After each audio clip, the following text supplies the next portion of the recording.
Darling Prabhas హీరోగా ప్రశాంత్ నీల్ దర్శకత్వంలో వస్తున్న మూవీ సలార్. ఈ సినిమా డిసెంబర్ 22న థియేటర్స్ లోకి వస్తుంది. హై ఎక్స్పెక్టేషన్స్ మధ్య ప్రేక్షకుల ముందుకి రాబోతున్న ఈ సినిమాపై డార్లింగ్ అభిమానులు చాలా హోప్స్ పెట్టుకున్నారు. బాహుబలి 2 తర్వాత ప్రభాస్ ఖాతాలో మరో 1000 కోట్ల మూవీ పడలేదు. సలార్తో ఆ లోటు తీరుతుందని అంచనా వేస్తున్నారు. అయితే ఈ సినిమాకి ప్రశాంత్ నీల్ పెద్దగా ప్రమోషన్స్ చేయలేదు. ప్రభాస్ బ్రాండ్ ఇమేజ్, తన ట్రేడ్ మార్కుని నమ్ముకుని స్ట్రాంగ్ కంటెంట్తో సలార్ చేస్తున్నారు. సినిమాలో దమ్ముంటే కలెక్షన్స్ ఆటోమేటిక్గా వస్తాయని ప్రశాంత్ నీల్ నమ్ముతున్నారు.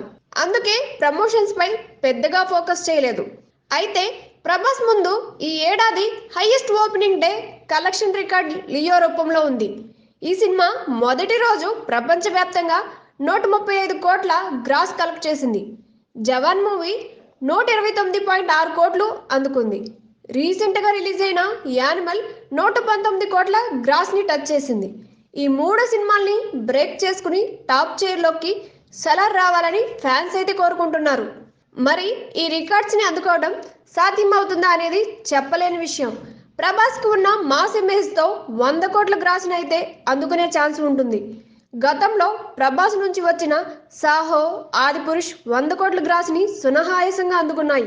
దీంతో సలార్కి ఈ టార్గెట్ పెద్ద కష్టమైతే కాదు. కానీ లియో మూవీ గ్రాస్ని టచ్ చేయడం కష్టమే అనే మాట ట్రేడ్ పండితుల నుంచి వినిపిస్తుంది. దీనికి కారణం నార్త్ ఇండియాలో సలార్కి షారుఖ్ ఖాన్, డంకీ నుంచి గట్టి పోటీ ఎదురవుతుంది. ప్రభాస్తో పోల్చుకుంటే షారుఖ్కి నార్త్లో ఎక్కువ ఫాలోయింగ్ ఉంది. ఈ నేపథ్యంలో సలార్ ముందున్న టార్గెట్ ఈసారి మాత్రం చాలా పెద్దదనే మాట వినిపిస్తుంది.